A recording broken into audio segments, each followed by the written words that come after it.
Hi, I am back for today's video. I don't know what I want to talk about, so it's just going to be a mishmash of observations, lessons, learnings that I've approached for the last week, because I have not been consistent at this. I manically went and recorded a video almost every day of the week last week, and then this week my parents were out for a trip and they just came back, so I'm back in the house with my parents. Before, I was more just alone and cat sitting my childhood cat, and my parents are back, so it's I feel like a teenager again. I don't think that feeling will ever change. Sometimes it's just how your parents treat you and all those things, with love though, definitely with love. But this week has been interesting, definitely more of a week of rest, especially as my cycle has started this week, and just work has lessened. I was just listening to Sai Swoon's Patreon podcast, and she was talking about the 8/8 portal, which I didn't know too much about, and the upcoming do's and don'ts for that date, and ideal steps on how to manifest, kind of those nice vibey spiritual things. I think lately this week has been a little strange, and sure, with the culmination of personal things happening, but also just something in the air. It feels like we are currently in a Mercury retrograde, and I am pretty attuned to astrology to a certain extent. I know about the planets and the zodiacs and the houses, and I have some knowledge with aspects and how they relate to all each other, and do things with each other. And I've kind of picked up astrology as a way to explain the unexplainable, which I don't think has been the best use of it, honestly, because there are things in life, in this world, surely you can latch onto patterns and to predictions and try your best in observing and then saying, oh, I know exactly how this film is going to go, I know exactly what's going to happen. But I also think it's good to let yourself be surprised. It's good to let yourself explore free will. And be open to fate not being predetermined. I mean, we've been working against that for so long too. I think a big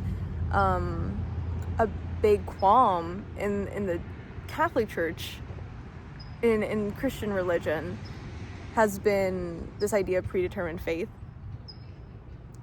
and trusting in God, but also trusting that you carry a piece of God in you. And I am a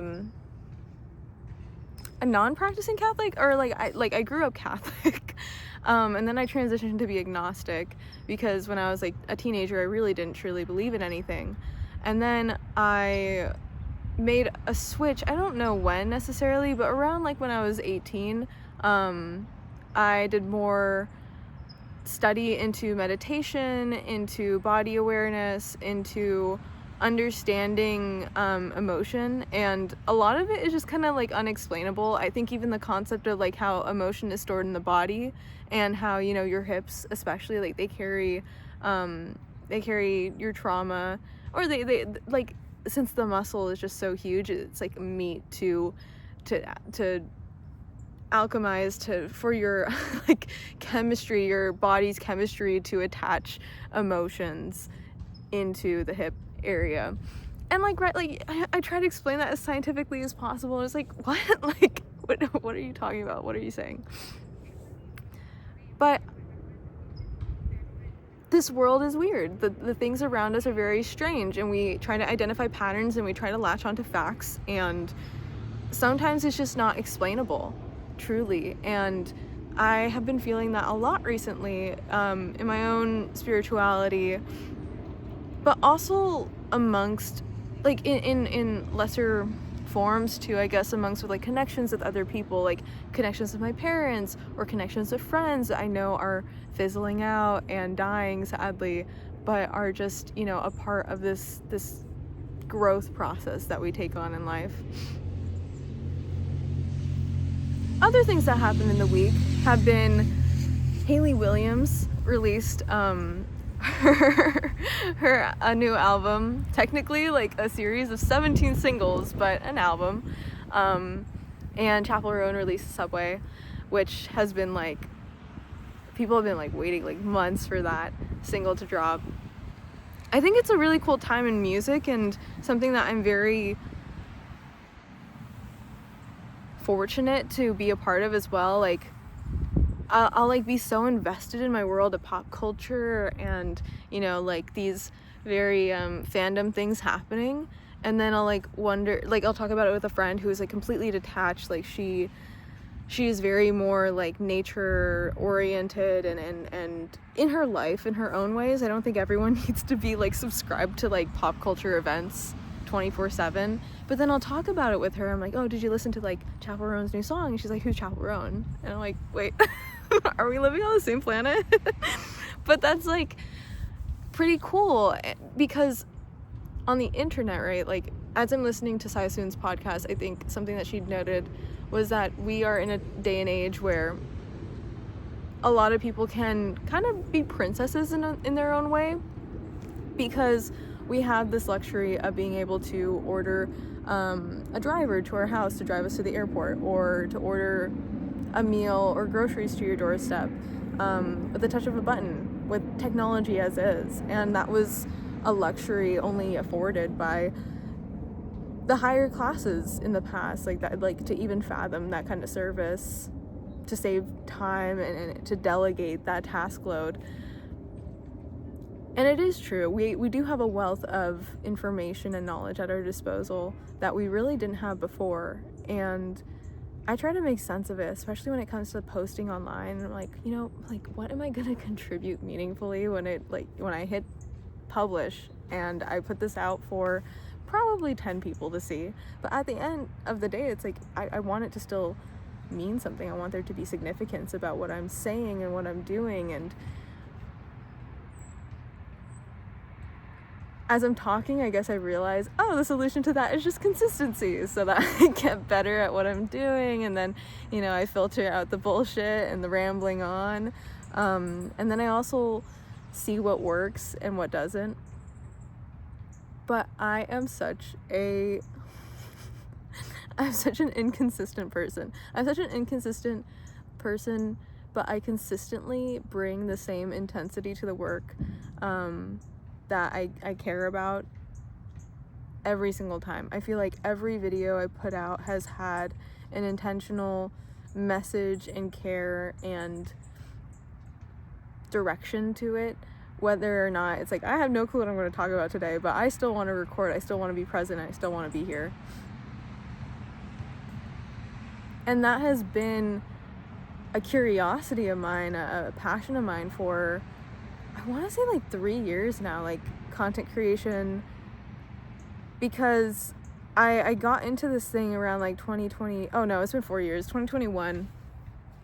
And ever since then, it's been more of like, okay, well, like how can I feel better while doing this thing? You know, who am I creating for? Like, how do I even benefit from putting myself out there as much as I do? And I don't have the answers yet. Like, I feel like the end part didn't come yet, but in time it will hopefully like figure itself out.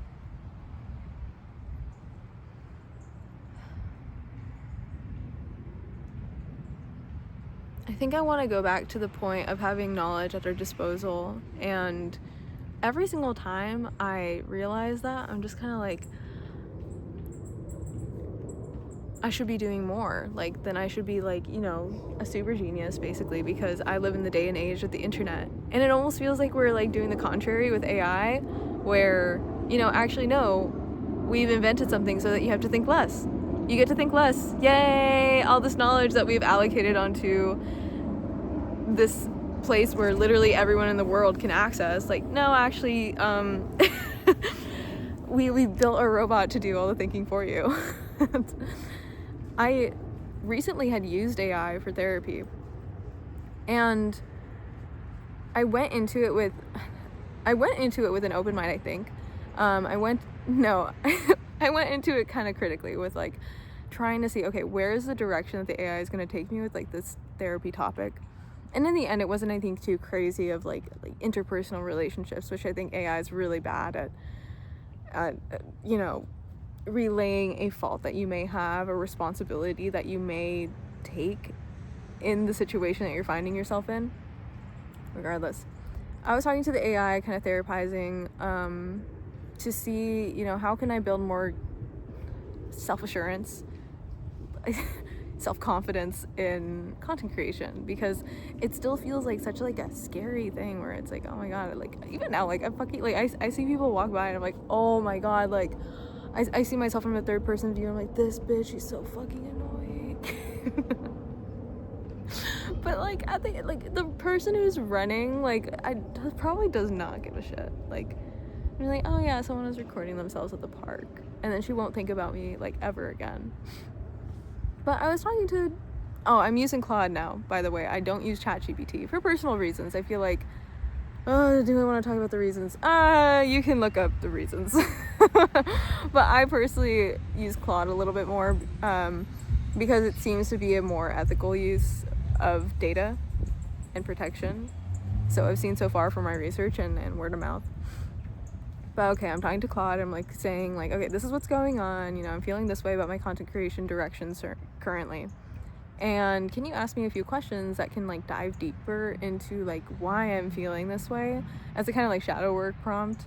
And it did a really effective job in asking me like kind of good questions of, okay, like you feel this way and you said it's this reason, but like what if you were to remove that reason, this block that you have, and then what would creating look like for you then? Like imagine like, you know, those people that you're worried about seeing your posts, imagine that they didn't even exist. And I maybe like as I say it out loud now, it's like, oh, that's so basic, but it was like, imagine if they didn't even exist, what would creating for yourself look like? And then it helped me go into a further thought spiral that I wanted it to take me to, where it's like, okay, what does creating for myself look like? And I'm realizing it's more unfinished works of art. It's, yeah, work in progress. It's documentation. It's being me. Like, I hate the word authentic, but I'll say it here, like, yes, authentically, because, you know, when I do grow up, and then when I do hit 30, 40, 50, hopefully the internet still exists. But at the same time, it's like, can I look back at my youth and see the past versions of myself and, you know, remember those times of strife and also great, you know, joys, and kind of relive this moment? Because I think with so much of reflecting so much on my nostalgia, in this point in my life, right? I'm 25, and I feel like a big part of myself is living nostalgia. And it's not necessarily because I didn't document my youth and my childhood, my high school experiences enough. I documented them pretty well, I'd say, to the point where it's like I don't even want to look back at those memories. But it's never anything about me. Like, I can look back at my older self and I can understand her reasoning and why she made her choices, even though like today I wouldn't make those same choices. Today I know the end result, right? And I'm realizing that this whole process is in content creation is an exploration of self-love, is one of understanding myself more, is one of learning to feel safe despite whatever flaws I feel I may have, and I feel that are debilitating and make me a horrible person to be around sometimes. Just regardless of all that, it's this is a project in understanding myself more and my own motivations and, you know, where I want to move forward from my experiences. So yeah.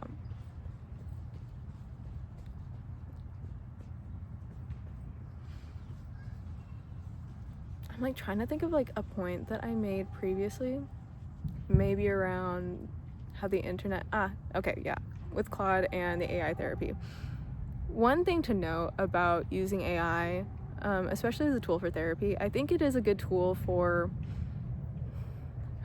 can I say assisted therapy, or assisted like assisting a curiosity that you have of, you know, I don't necessarily I'm not too familiar with this whole shadow work process yet. I don't know what questions I want to ask myself, but I know that this is the issue that I'm having. So based on that, like, what would you suggest? Like, I ask myself to understand more. I will say that the conclusions that came from that chat, though, weren't necessarily the same that I would come to on my own, which was a little frustrating because, I mean, the AI is going to be persistent to a certain extent. You can always tell him, no, I don't necessarily agree with that. Him. It's not a him. They. But, like, you can always tell the AI, like, hey, I don't necessarily agree with this. But I think the most important part about ethical AI use is just being present during it and having the tool, using it as a tool and not as like Bible. Like, the conclusions that came about that chat were just a little bit too on the nose, it seemed like, and I'm drawing different conclusions where it's like, oh yeah, that is a good point that you made, but at the same time, I don't necessarily want to do XYZ action that you want me to do. I don't necessarily want to start posting in this way instead, based on if that even is what I'm experiencing right now. I'd rather go in a different direction. And I also like this, like, if there is any point from me talking about AI in any way, it's like talking to yourself, which is why I intended to use it out of shadow work purposes. But like, using AI for therapy in the sense of like, this person did that, I did this, who's in the right, who's in the wrong, or, you know, I feel this way, like, help me cope. It's just going to give you the answers that you're looking for that, you know, like, will like make you feel better in the moment, of course, but it's not necessarily grounded in reality, because it's like, you know, a friend telling you advice based on only your side of the story, which, you know, happens a lot of the time. So it's not like the worst, but it's not the most like foundational piece of advice that you can take to move forward in whatever conflict you're facing. I also just have a myriad of thoughts on AI, and I'm really like not like super optimistic about it, but it is a tool at our disposal in this day and age, and unfortunately it's not going away. It will not go away. So I think it is worthwhile to make use of that tool, especially if you're someone of a different background, if you're a woman, a person of color, disabled, have a different, you know, mental process for like thinking and coming to conclusions, right? It's worthwhile for a diverse demographic of people to use these tools so that in the future they can be more around like what the, you know, what a diverse population needs, instead of like an archetype of like, oh, you know, this is the tech sales bro and this is what they want and need from AI. Those are my thoughts so far. I think this is substantial enough as a video. I'm glad that I'm you know, getting into the rhythm of recording again. I was worried that if I had stopped, I would feel like really cringe and like not want to record again, but we're putting our thoughts online and then we're leaving them there. Well, yeah, until next time. See ya.